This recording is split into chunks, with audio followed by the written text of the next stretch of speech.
ఆరుగాలం శ్రమించి పంట పండించారు. పంటను అమ్ముకుంటే అప్పులు తీరతాయని ఆశపడ్డారు. కానీ కూటమి ప్రభుత్వం మిర్చి రైతుల కంట్లో కారం కొట్టింది. వారికి కన్నీరే మిగిల్చింది. దళారులు చెబుతున్న ధర చూసి కడుపు మండిపోయింది. ఆగ్రహం కట్టలు తెంచుకోగా మిర్చి రైతులు రోడ్డెక్కారు. గుంటూరు మిర్చి ఘాటు అమరావతిని తాకుతోందా లేదా? Watch it. ఏపీలో మిర్చి సాగు చేసిన రైతులు అప్పుల ఊబిలో కూరుకుపోయారు. రాష్ట్ర వ్యాప్తంగా ఏడాది 3.94 లక్షల ఎకరాల్లో మిర్చిని సాగు చేశారు. గత ఏడాది కంటే ఈసారి సాగు పెట్టుబడి రెట్టింపైంది. వైరస్, వాతావరణ పరిస్థితుల వల్ల దిగుబడి సగానికి సగం తగ్గిపోయి ఎకరాకు 10 నుంచి 15 క్వింటాలకు మించి దిగుబడి రాని పరిస్థితి. మరికొంతమంది రైతులకైతే సగానికి సగం తాలూకాయలు పండాయి.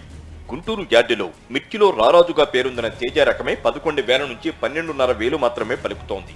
మిగిలిన రకాల పరిస్థితి మరీ దారుణంగా ఉంది. క్వింటాలకు 7,000 నుంచి 9,000 లోపు పలుకుతోంది. గత ఏడాది తేజ రకానికి 26,000 రూపాయల ధర పలికింది. మిగిలిన రకాలు 18,000 నుంచి 23,000 వరకు అమ్ముకున్నారు. ఇప్పటి ధరలు చూసిన రైతు గుండె తరుక్కుపోతోంది. ఎకరాకి 2,00,000 2 లక్షల దాకా ఖర్చు అవుతుంది. అడుగుతున్నారు ఈ రోజు 6,000 7,000 8,000 ఇస్తావా, లేకుంటే ఆరుబోసుకో, ఎండబెట్టుకో, ఇసలా పెట్టుకో అని వాళ్ళు కొట్టువాళ్ళు అంటున్నారు. ఎక్కడ తిరిగినా మా మీదకి రైతుల మీదకే వస్తున్నారు. మిర్చి రైతుల కష్టాలు తెలుసుకున్న మాజీ ముఖ్యమంత్రి వైఎస్ జగన్మోహన్ రెడ్డి గుంటూరు మిర్చి యార్డులో పర్యటించి వారి కష్టాలు స్వయంగా తెలుసుకున్నారు. వెంటనే మిర్చికి గిట్టుబాటు ధర ప్రకటించి మార్కెట్ ద్వారా ప్రభుత్వమే కొనుగోలు చేయాలని డిమాండ్ చేశారు. వైఎస్ జగన్మోహన్ రెడ్డి గుంటూరు మిర్చి యార్డు పర్యటనతో కూటమి ప్రభుత్వం హైడ్రామా మొదలుపెట్టింది. కంటి తుడుపు చర్యల్లో భాగంగా కేంద్రానికి లేఖ రాశారు. కూటమి ఎంపీలు అయితే ఢిల్లీలో కేంద్ర మంత్రులతో మాట్లాడాం, గిట్టుబాటు ధర కల్పించడానికి కేంద్రం ఒప్పుకుంది అంటూ హడావుడి చేశారు. అయితే పరిస్థితి మరింతగా దిగజారిపోయింది. ఒక ఎకరం నాటిన 30 క్వింటాలు వచ్చింది. వీడికి వచ్చినేమో ఈ ఆల్టీ అయితే అమ్మాలే. మొన్న అయితే 13,000 అమ్మినాయి. 3 లక్షలు అప్పు ఉంది సార్ నాకు.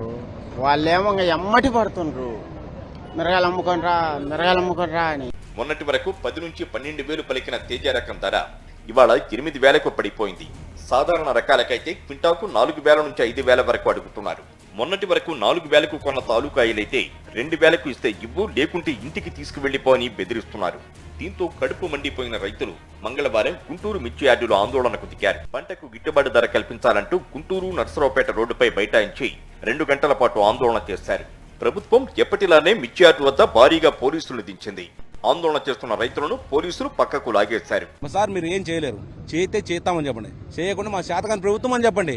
డైరెక్ట్ గా మేము చెప్పాం అంటే మేము ఎందుకు చేయలేము? పోలీసు వాళ్ళు ఆ మాట అంటే గినా మమ్మల్ని కొట్టడానికి వస్తారు. 2 బస్సులు వేసుకొని వచ్చారు, బస్సు చుట్టున్నారు. మేము ఏదంటే ఎంటబడి కొట్టేటట్టున్నారు వాళ్ళు. ప్రభుత్వం వెంటనే స్పందించి మిర్చికి గిట్టుబాటు ధర కల్పించి కొనుగోలు చేయకపోతే రాష్ట్ర వ్యాప్తంగా ఆందోళన చేస్తామంటున్నారు రైతులు.